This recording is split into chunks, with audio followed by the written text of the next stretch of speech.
এসেছি দুপুরের মেনু নিয়ে। দেখো কি কি রান্না করেছি। এই দেখো, এই দেখো গরম গরম ভাত, দেখেছো?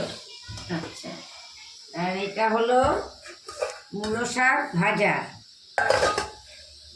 আর তোমার এইটা হলো আমার ননদ আজকে আমার হাতে কচু শাক খেতে চেয়েছে, সেই জন্যে রান্না করেছি চিংড়ি মাছ দিয়ে কচু শাক, অল্প পাঠিয়ে দিয়েছি আর কিছুটা আছে, আমরা এই দুপুরবেলায় খাবো।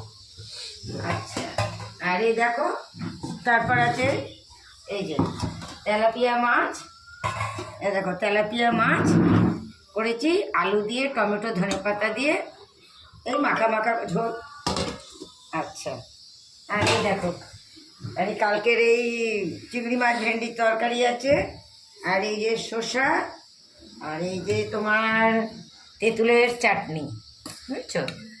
আচ্ছা, আর এই যে কালকে সকালে কালকে রুটি রয়েছে, কেউ খায়নি, খেয়ে নেবে পরে চলবে। আচ্ছা, তাহলে বন্ধুরা এটা হলো আজকে আমাদের দুপুরের মেনু। কেমন? এবার আমরা খেতে বসি। বাই।